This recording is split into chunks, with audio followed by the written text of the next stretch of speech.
The land of little rain. East, away from the Sierras, south from Panamint and Armagosa, east and south many an uncounted mile, is the country of lost borders. Ute, Paiute, Mojave, and Shoshone inhabit its frontiers, and as far into the heart of it as a man dare to go. Not the law, but the land sets the limit. Desert is the name it wears upon the maps, but the Indians is the better word. Desert is a loose term to indicate land that supports no man. Whether the land can be bitted and broken to that purpose is not proven. Void of life it never is, however dry the air and villainous the soil. This is the nature of that country. There are hills, rounded, blunt, burned, squeezed up out of chaos, chrome and vermilion painted, aspiring to the snow line. Between the hills lie high-level-looking plains, full of intolerable sun glare, or narrow valleys, drowned in a blue haze. The hill surface is streaked with ash drift and black, unweathered lava flows. After rains, water accumulates in the hollows of small closed valleys, and evaporating leaves hard, dry levels of pure desertness that get the local name of dry lakes. Where the mountains are steep and the rains heavy, the pool is never quite dry, but dark and bitter, rimmed about with the efflorescence of alkaline deposits. A thin crust of it lies along the marsh over the vegetating area, which has neither beauty nor freshness. In the broad wastes, open to the wind and sand, drifts in hummocks about the stubby shrubs, and between them the soil shows saline traces. The sculpture of the hills here is more wind than waterwork, though the quick storms do sometimes scar them past many a year's redeeming. In all the western desert edges, there are essays in miniature at the famed, terrible Grand Canyon, to which, if you keep on long enough in this country, you will come at last. Since this is a hill country, one expects to find springs, but not to depend on them, for when they are found, they are often brackish and unwholesome, or maddening, slow dribbles in a thirsty soil. Here you find the hot sink of Death Valley, or high-rolling districts where the air always has a tang of frost. Here are the long, heavy winds and breathless calms on the tilted mesas where dust devils dance, whirling up into a wide, pale sky. Here you have no rain when all the earth cries for it, or quick downpours called cloudbursts for violence. A land of lost rivers, with little in it to love, yet a land that, once visited, must be come back to inevitably. If it were not so, there would be little told of it.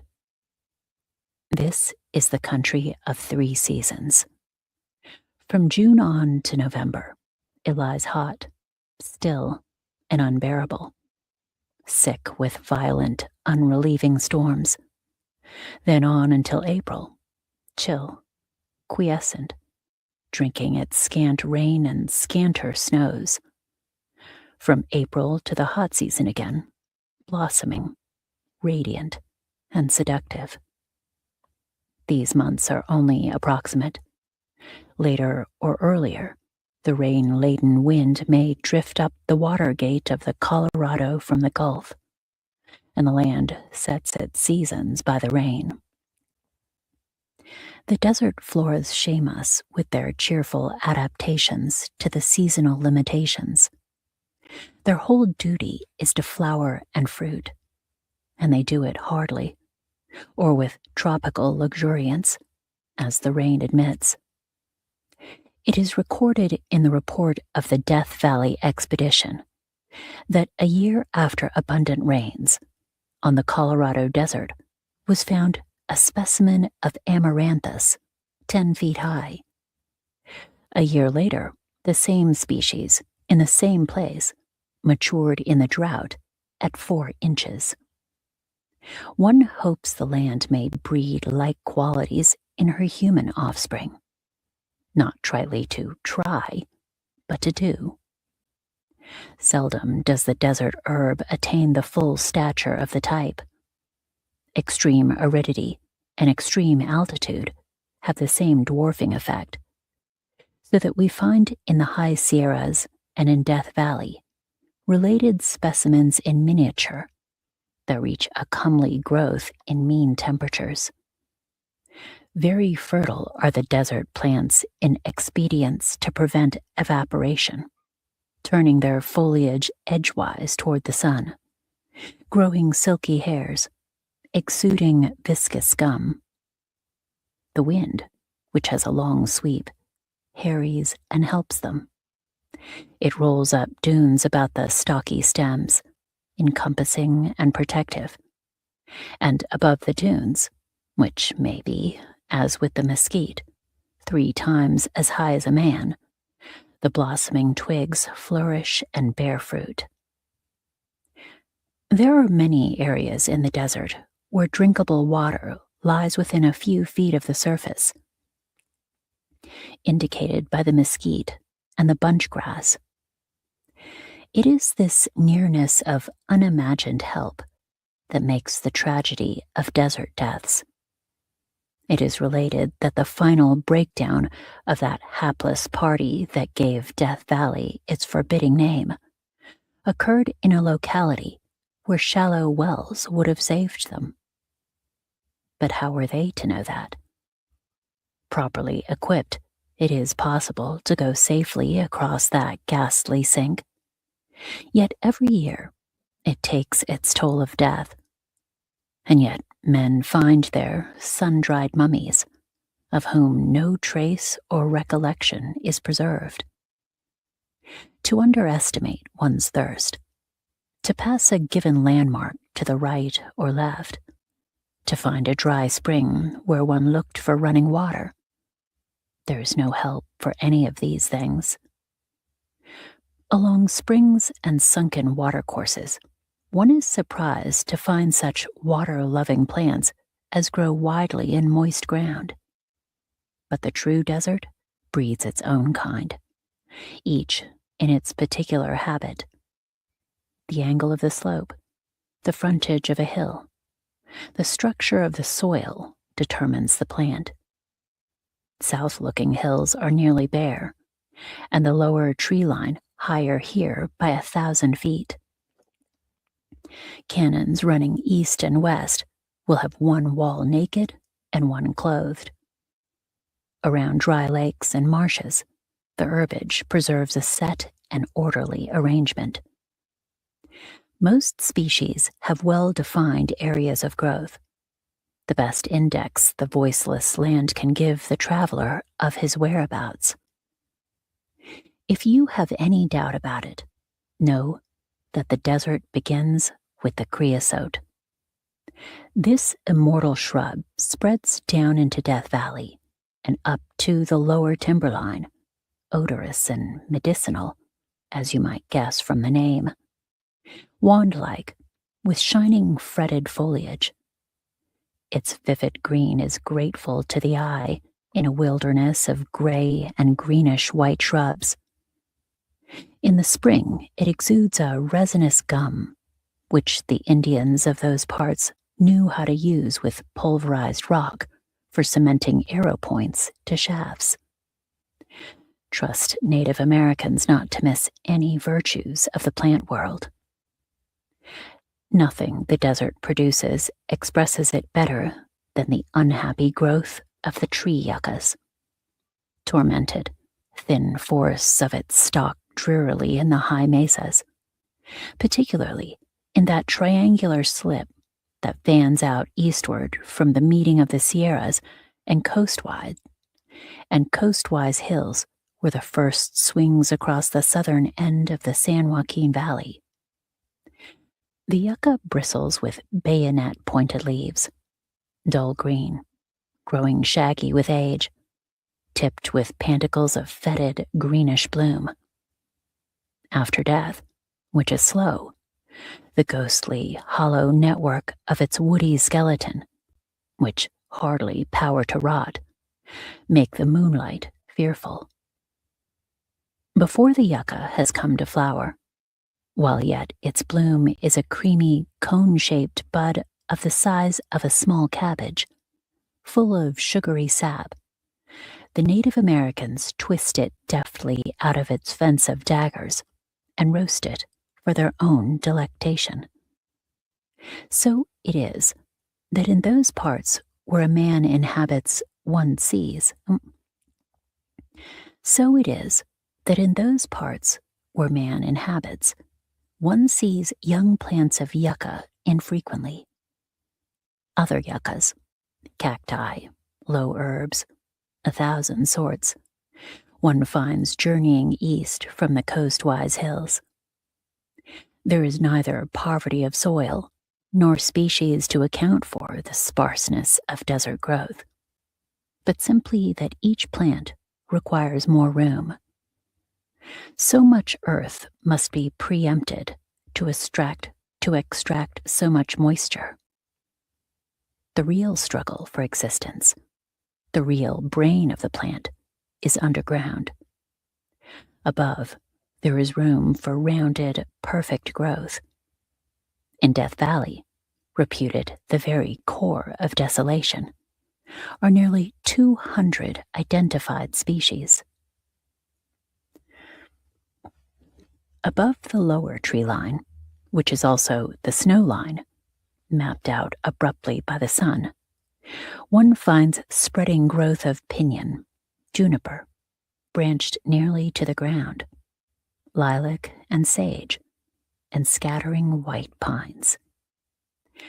There is no special preponderance of self-fertilized or wind-fertilized plants, but everywhere the demand for and evidence of insect life.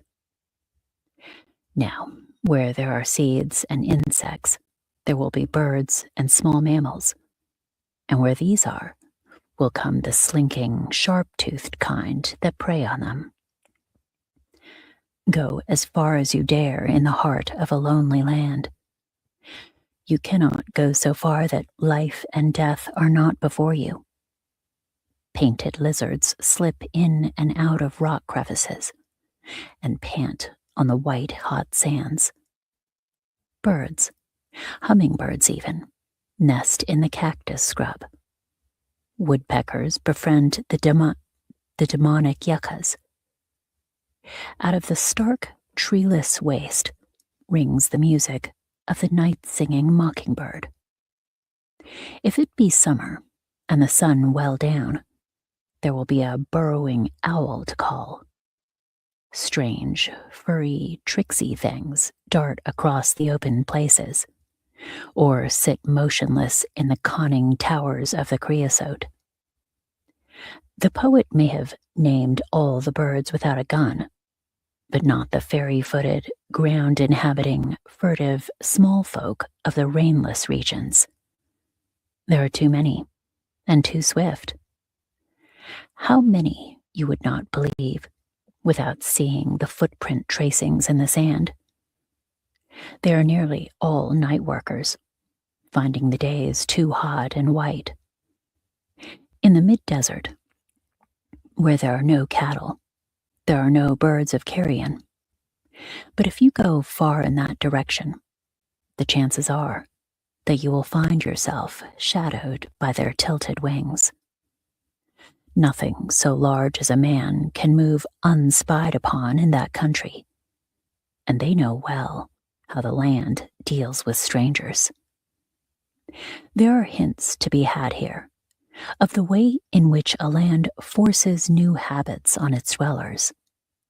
The quick increase of suns at the end of spring sometimes overtakes birds in their nesting and effects a reversal of the ordinary manner of incubation. It becomes necessary to keep eggs cool rather than warm.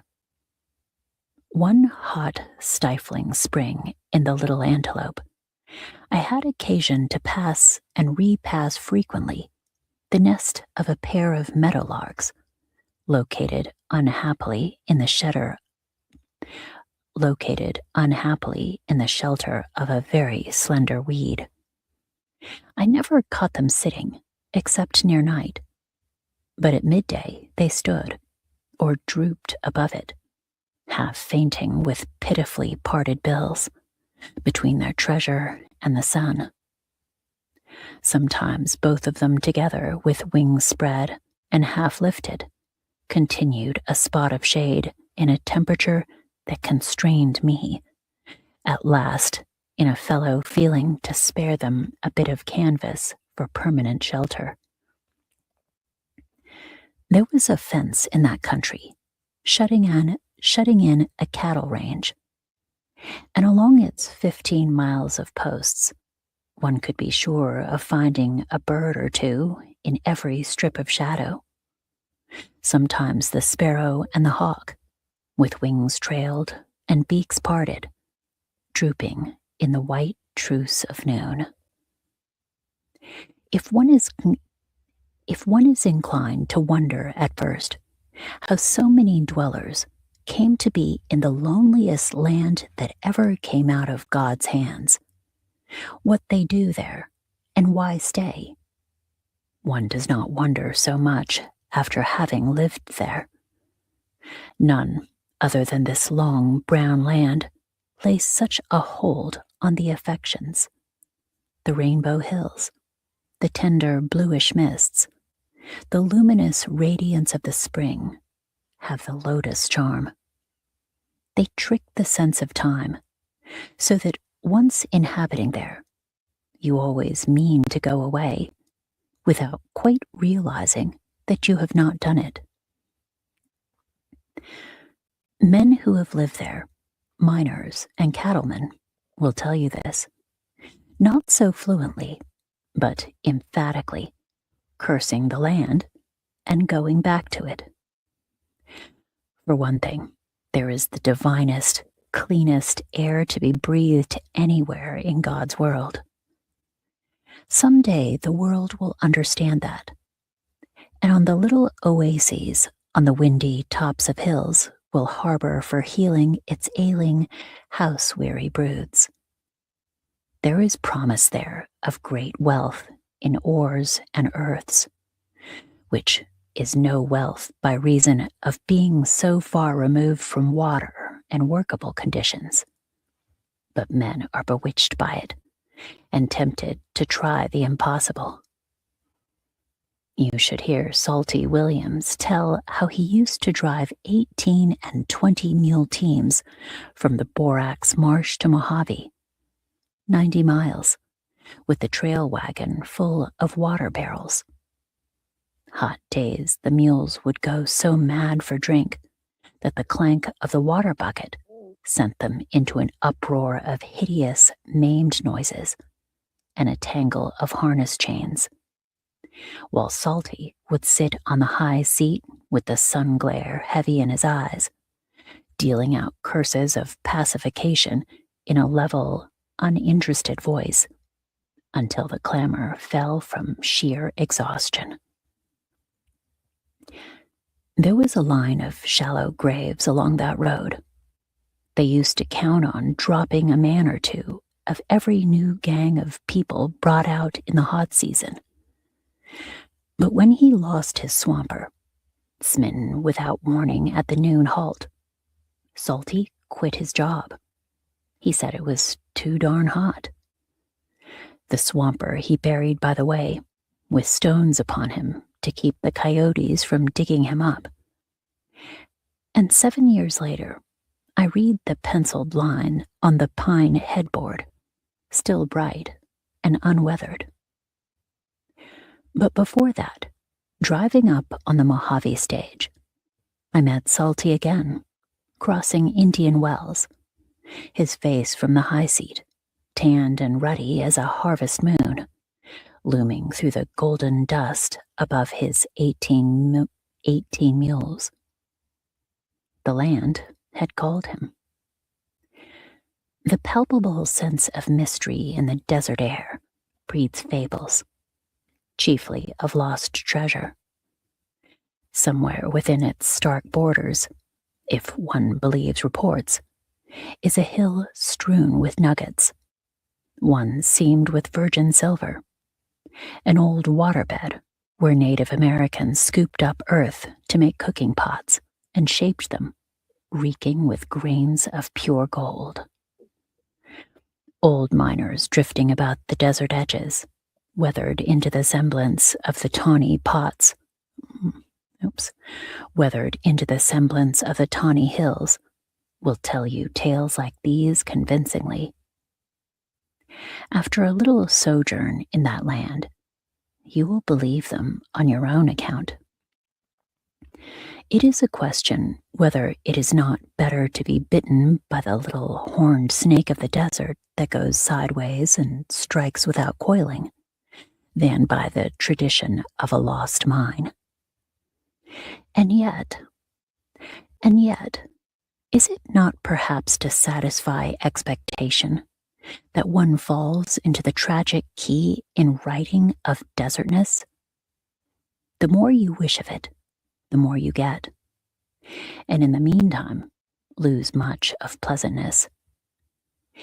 In that country which begins at the foot of the east slope of the Sierras and spreads out by less and less lofty hill ranges toward the Great Basin, it is possible to live with great zest, to have red blood and delicate joys, to pass and repass about one's daily performance an area that would make an Atlantic seaboard state, and that with no peril, and, according to your way of thought, no particular difficulty.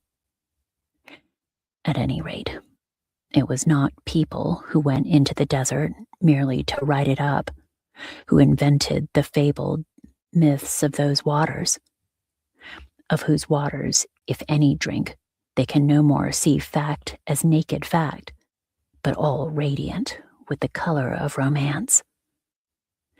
I, who must have drunk of it in my twice 7 years' wanderings, am assured that it is worth while. For all the toll the desert takes of a man, it gives compensations, deep breaths, deep sleep, and the communion of the stars.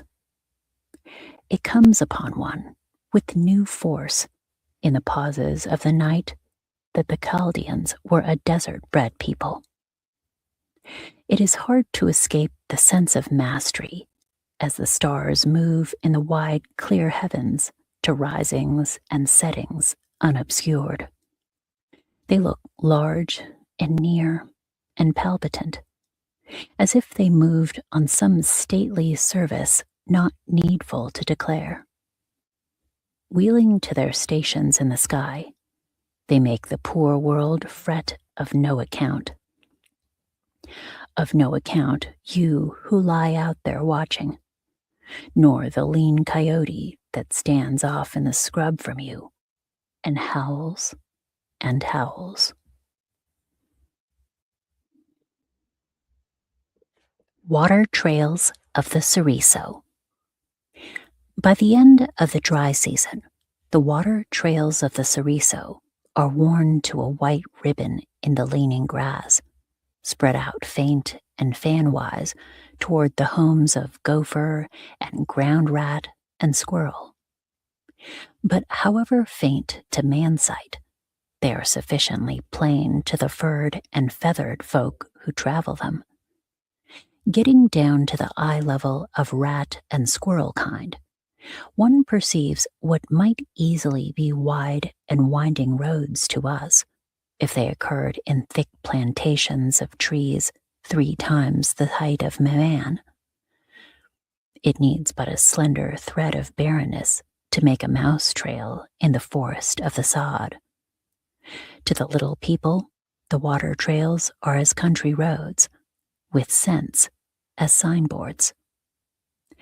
It seems that man-height is the least fortunate of all heights from which to study trails. It is better to go up the front of some tall hill, say the spur of Black Mountain, looking back and down across the hollow of the Ceriso. Strange how long the soil keeps the impression of any continuous treading, even after grass has overgrown it. 20 years since, a brief heyday of mining at Black Mountain made a stage road across the Ceriso. Yet the parallel lines that are the wheel traces show from the height dark and well defined. Afoot in the Ceriso, one looks in vain for any sign of it. So all the paths that wild creatures use, going down to the lone tree spring, are mapped out whitely from this level, which is also the level of the hawks.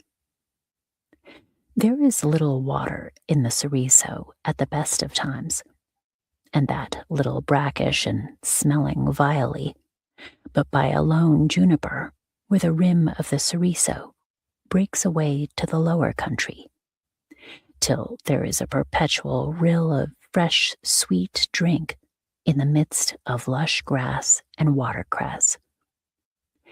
In the dry season, there is no water, else for a man's long journey of a day. East to the foot of Black Mountain, and north and south, without counting, are the burrows of small rodents, rat and squirrel kind. Under the sage are the shallow forms of the jackrabbits, and in the dry banks of washes, and among the strewn fragments of black rock, layers of bobcat, fox, and coyote. If coyote is your true water witch, one who snuffs and paws again, at the smallest spot of moisture-scented earth, until he has freed the blind water from the soil. Many water holes are no more than this detected by the lean hobo of the hills in localities where not even a Native American would look for it. It is the opinion of many wise and busy people that the hill folk pass the 10-month interval between the end and renewal of water rains with no drink. But your true idler, with days and nights to spend beside the water trails, will not subscribe to it. The trails begin, as I said, very far back in the Ceriso, faintly, and converge in one span, broad, white, hard-trodden way in the gully of the spring. And why trails if there are no travelers in that direction? I have yet to find the land not scarred by the thin, far roadways of rabbits and whatnot of furry folk that run in them.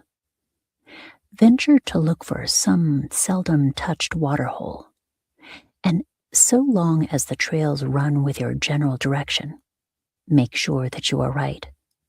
But if they begin to cross yours at never so slight an angle, to converge upon a point left or right of your objective, no matter what the maps say, or your memory, trust them.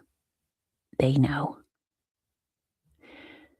It is very still in the Ceriso by day, so that were it not for the evidence of those white-beaten ways, it might be the desert it looks. The sun is hot in the dry season, and the days are filled with the glare of it. Now and again, some unseen coyote signals his pack in a long-drawn, dolorous whine that comes from no determinate point, but nothing stirs much before mid-afternoon. It is a sign, where there begin to be hawks skimming above sage, that the little people are going about their business. We have fallen on a very careless usage, speaking of wild creatures as if they were bound by some limitation as hampers clockwork. When we say of one another, they are night prowlers, it is perhaps true only as the things they feed upon are more easily come by in the dark, and they know well how to adjust themselves to conditions wherein food is more plentiful by day. And their accustomed performance is very much a matter of keen eye, keener scent, quick ear, and a better memory of sights and sounds than man dares boast. Watch a coyote come out of his lair and cast about in his mind where he will go for his daily killing. You cannot very well tell what decides him, but very easily that he has decided. He trots or breaks into small gallops, with very perceptible pauses to look up and about at landmarks, alters his tack a little, looking forward and back to steer his proper course. I am persuaded that the coyotes in my valley, which is narrow and beset with steep, sharp hills, in long passages steer by the pinnacles of the skyline, going with head cocked to one side to keep to the left or right of such and such a promontory.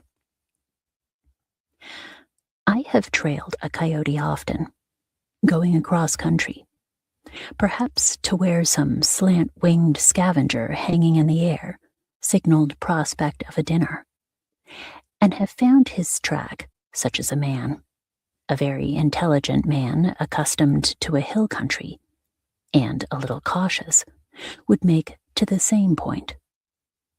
Here a detour to avoid a stretch of too little cover, there a pause on the rim of a gully to pick the better way, and it is usually the best way, and making his point with the greatest economy of effort. Since the time of Siyavi, the deer have shifted their feeding ground across the valley at the beginning of deep snows, by way of the Black Rock, fording the river at Charlie's Butte, and making straight for the mouth of the canyon that is the easiest going to the winter pastures on Waban.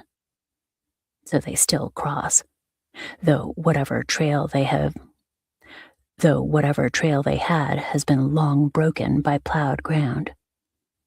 But from the mouth of Tinpa Creek, where the deer come out of the Sierras, it is easily seen that the creek, the point of Black Rock, and Charlie's Butte are in line with the wide bulk of shade that is the foot of Waban Pass. And along with this, the deer have learned that Charlie's Butte is almost the only possible ford, and the shortest crossing of the valley. It seems that the wild creatures have learned all that is important to their way of life, except the changes of the moon. I have seen some prowling fox or coyote, surprised by its sudden rising from behind the mountain wall, slink in its increasing glow, watch it furtively from the cover of nearby brush, unprepared and half certain of its identity, until it rode clear of the peaks, and finally make off with all the air of one caught napping by an ancient joke. The moon in its wanderings must be a sort of exasperation to cunning beasts, likely to spoil by untimely risings some foreplanned mischief. But take to the trail again. The coyotes that are astir in the Ceriso of late afternoons, harrying the rabbits from their shallow forms, and the hawks that sweep and swing above them, are not there from any mechanical promptings of instinct, but because they know of old experience that the small fry are about to take to seed gathering and the water trails. The rabbits begin it, taking the trail with long, light leaps, one eye an ear cocked to the hills, from whence a coyote might descend upon them at any moment. Rabbits are a foolish people. They do not fight, except with their own kind, nor use their paws, except for feet, and appear to have no reason for existence but to furnish meals for meat eaters. In flight, they seem to rebound from the earth of their own elasticity, but keep a sober pace going to the spring. It is the young watercress that tempts them, and the pleasures of society, for they seldom drink. Even in localities where there are flowing streams, they seem to prefer the moisture that collects on herbage, and after rains may be seen rising on their haunches to drink delicately the clear drops caught in the tops of the young sage. But drink they must, as I have often seen them mornings and evenings at the rill that goes by my door. Wait long enough at the Lone Tree Spring, and sooner or later they will all come in. But here their matings are accomplished, and though they are fearful of so little as a cloud shadow or a blown leaf, they contrive to have some playful hours. At the spring, the bobcat drops down upon them from the black rock, and the red fox picks them up, returning in the dark. By day, the hawk and eagle overshadow them, and the coyote has all times and seasons for his own. Cattle, when there are any in the Ceriso, drink morning and evening, spending the night on the warm, last lighted slopes of neighboring hills, stirring with the peepaday. In these half-wild spotted steers, the habits of an earlier lineage persist. It must be long since they have made beds for themselves, but before lying down, they turn themselves round and round, as dogs do. They choose bare and stony ground, exposed fronts of westward-facing hills, and lie down in companies. Usually by the end of the summer, the cattle have been driven or gone of their own choosing to the mountain meadows. One year, a maverick yearling, strayed or overlooked by the vaqueros, kept on until the season's end, and so betrayed another visitor to the spring that else I might have missed. On a certain morning, the half-eaten carcass lay at the foot of the black rock, and in moist earth by the rill of the spring, the footpads of a cougar, puma, mountain lion, or whatever the beast is rightly called. The kill must have been made early in the evening, for it appeared that the cougar had been twice to the spring, and since the meat-eater drinks little until he has eaten, he must have fed and drunk, and after an interval of lying up in the black rock, had eaten and drunk again. There was no knowing how far he had come, but if he came again the second night, he found that the coyotes had left him very little of his kill. Nobody ventures to say how infrequently and at what hour the small fry visit the spring. There are such numbers of them that if each came once between the last of spring and the first of winter rains, there would still be water trails. I have seen badgers drinking about the hour when the light takes on the yellow tinge it has from coming slantwise through the hills.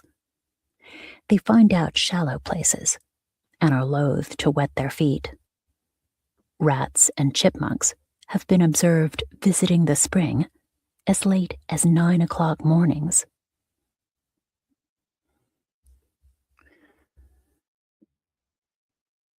The larger spermophiles that live near the spring and keep awake to work all day come and go at no particular hour, drinking sparingly. At long intervals on half-lighted days, meadow and field mice steal delicately along the trail.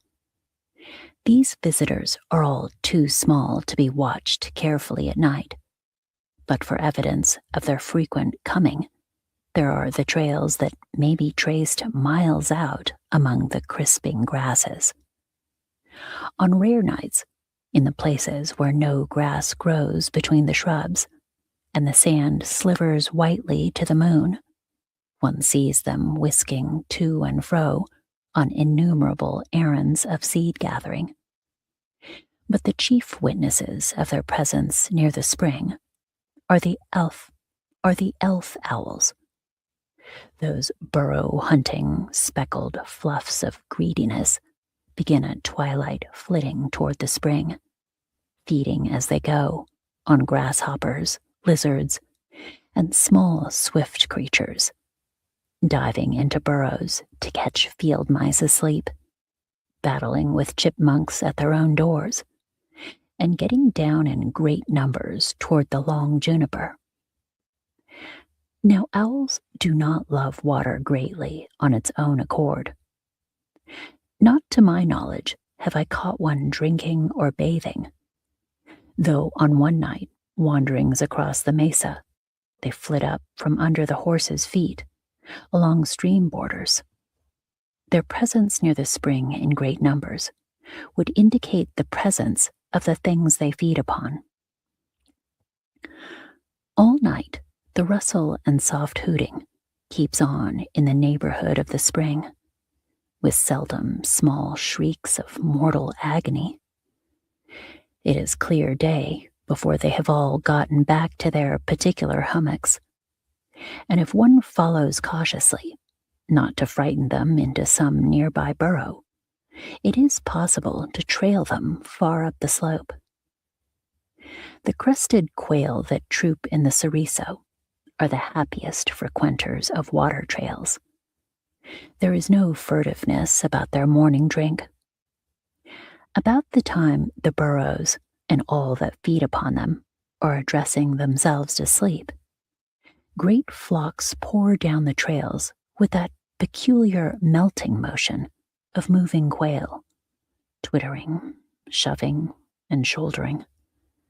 They splatter into the shallows, drink daintily, shake out small showers over their perfect coats, and melt away again into the scrub, preening and pranking, with soft, contented noises.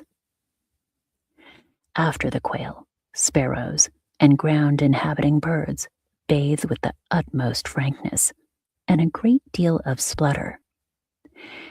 And here in the heart of noon, hawks resort, sitting, panting, with wings aslant, and a truce to all hostilities because of the heat.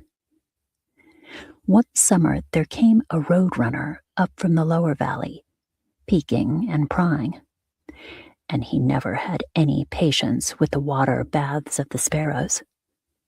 His own ablutions were performed in the clean, hopeful dust of the chaparral, and whenever he happened on their morning splatterings, he would depress his glossy crest, slant his shining tail to the level of his body, until he looked like some bright, venomous snake, daunting them with shrill abuse and feint of battle. Then suddenly he would go tilting and balancing down the gully in fine disdain, only to return in a day or two to make sure the foolish bodies were still at it. Out on the Ceriso, about 5 miles, and wholly out of sight of it, near where the immemorial foot trail goes up from Saline Flat toward Black Mountain, is a water sign worth turning out of the trail to see. It is a laid circle of stones, large enough not to be disturbed by any ordinary hab, with an opening flanked by 2 parallel rows of similar stones, between which were an arrow placed, touching the opposite ring of the circle. Thus it would point as the crow flies to the spring. It is the old, indubitable watermark of the Shoshones. One still finds it in the desert ranges in salt wells and mesquite valleys, and along the slopes of Waban. On the other side of Ceriso, where the Black Rock begins, about a mile from the spring, is the work of an older, forgotten people. The rock hereabout is all volcanic, fracturing with a crystalline whitish surface, but weathered outside to furnace blackness. Around the spring, where must have been a gathering place of the tribes, it is scored over with strange pictures and symbols that have no meaning to the Native Americans of the present day.